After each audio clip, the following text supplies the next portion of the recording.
Hi, I'm Lisa Higgins, and I'm a Senior Digital Account Manager here at R2 Integrated. In this video today, I'm going to talk to you a little bit about what the number one rule in marketing is, what you should always remember when you're creating your content for your audience.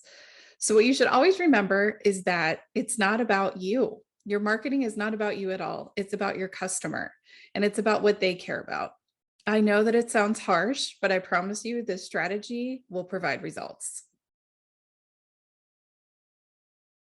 In this video today, I'm going to discuss with you what the number one rule is in creating your content marketing, what you should always remember.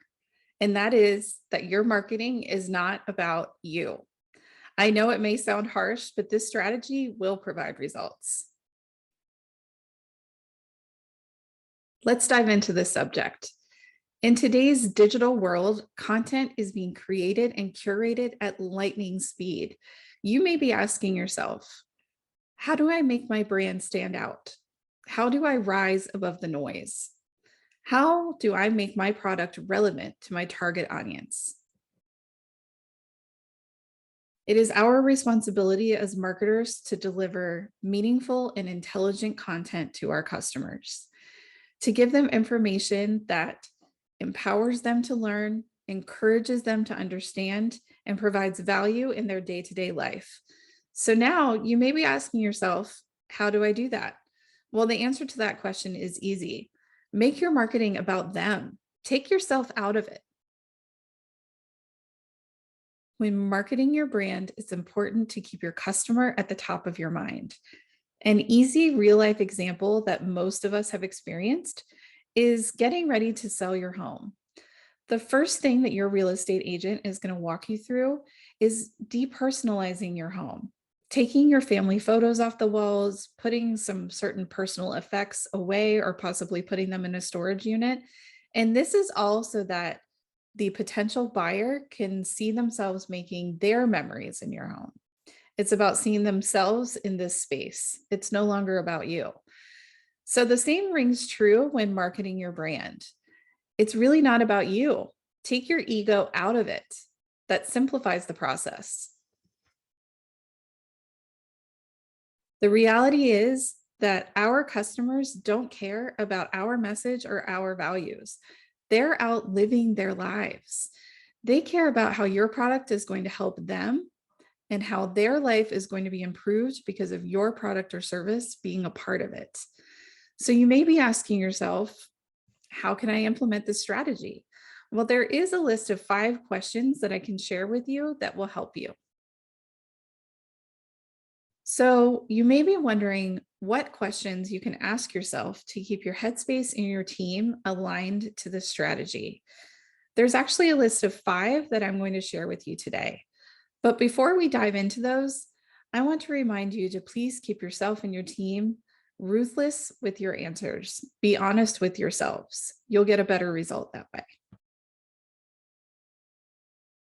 Let's dive into our first question, and that is, who is your audience that you're trying to target?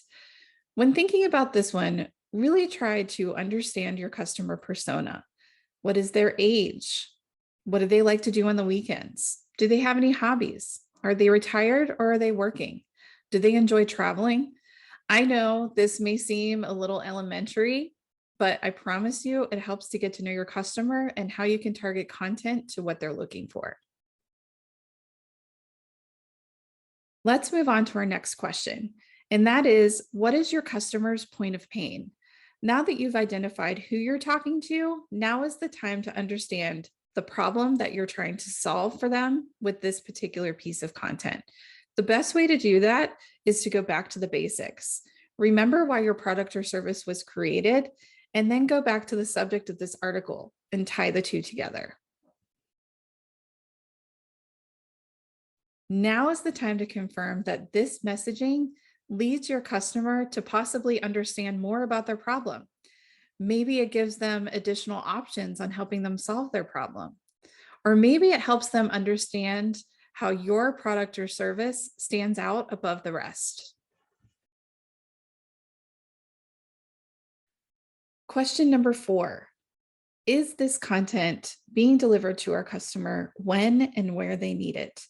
As we talked about earlier in this video, our customers are consuming news, social media, articles, advertisements, and the list goes on.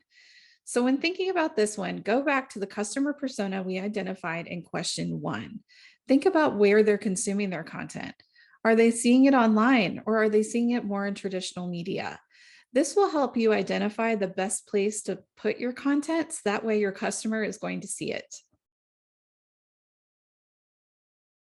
And finally, question number 5.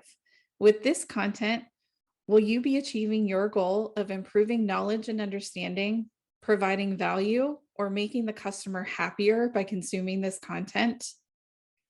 Hopefully by now you've really thought this through. And on the surface, the answer to this question may seem easy, but take a moment to pause and consider this content. Make sure it's delivering value to your customer. If the answer is yes, congratulations. You have created compelling content that will help you drive results. In summary, always try to keep these few words at the top of your mind. It's not about you, it's about your customer. Make your content about them.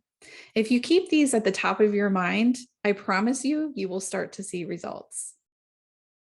If any of your answers to the questions we went over are shaky, please take a moment and step back and rework your content. The name of the game is building trust with your customers. And by putting them at the focus of your marketing, that will really drive results. I hope you enjoyed these tips on marketing your product or service. If you have any questions or maybe would like to talk a little bit more about this, please don't hesitate to reach out to the contact information provided or connect with me on LinkedIn. Thank you so much for watching and have a great day.